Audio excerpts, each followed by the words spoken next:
Exercise is incredibly important to all of us at almost all stages of life.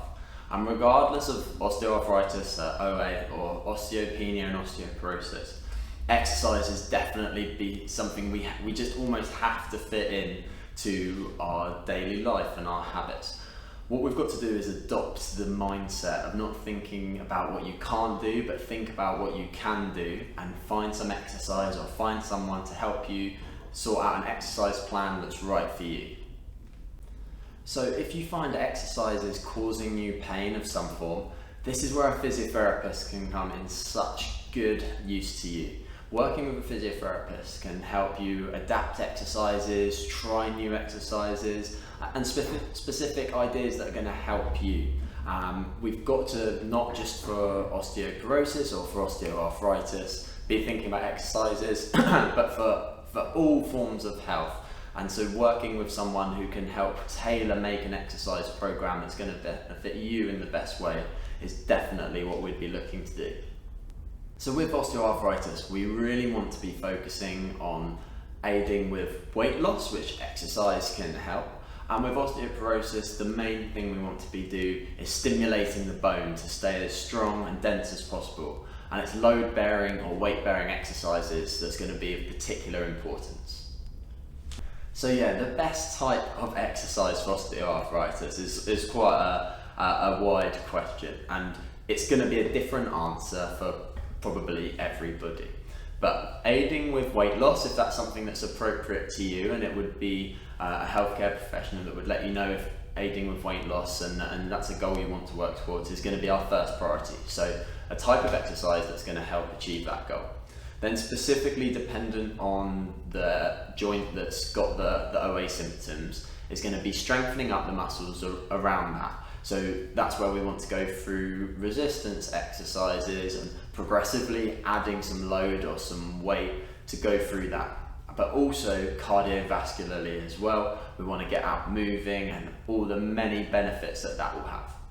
With osteoporosis, exercise is specifically targeted at improving our bone density. We are talking about putting load through bone.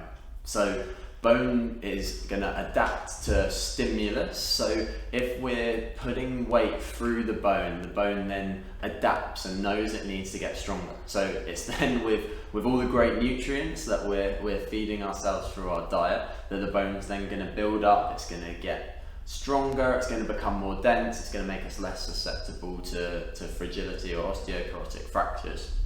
So yeah, we really want to talk about those load-bearing exercises. So this could be as simple as a brisk walk, potentially some jogging, some hopping, and then adding some weight, doing some resistance training in whatever form that is. There's so many benefits. And then whether it's for osteoarthritis or osteoporosis, of course, it's got to be something you enjoy.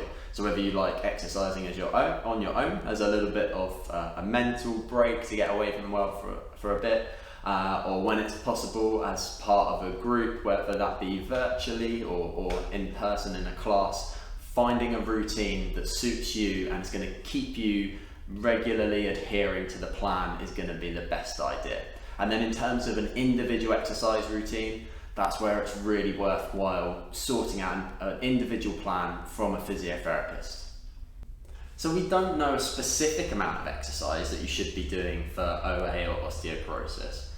The baseline or the benchmark guidelines in the UK would be 150 minutes of moderate intensity exercise per week, ideally say 5 lots of 30 minutes exercise.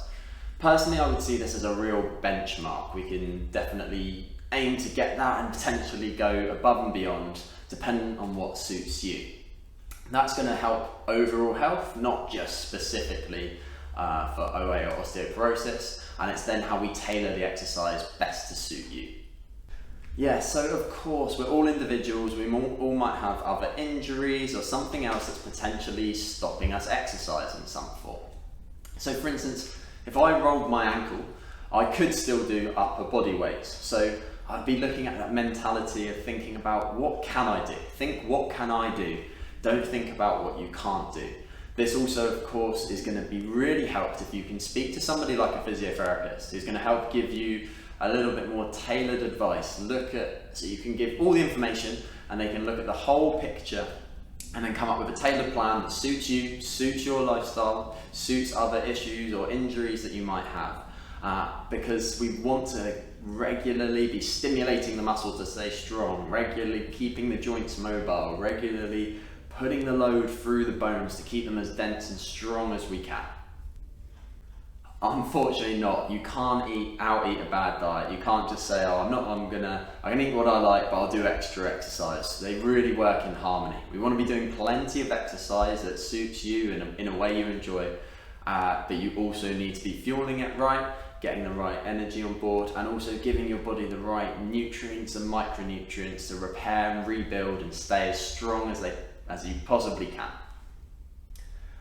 I really hope you enjoyed that little bit of information. Hopefully it spurred you on to maybe look into things a bit further and increase your exercise, and maybe find someone who could potentially help you get back into or improve your current exercise routine, maybe with a specific focus on improving bone density or with regards to reducing symptoms of OA. So I really hope that helped.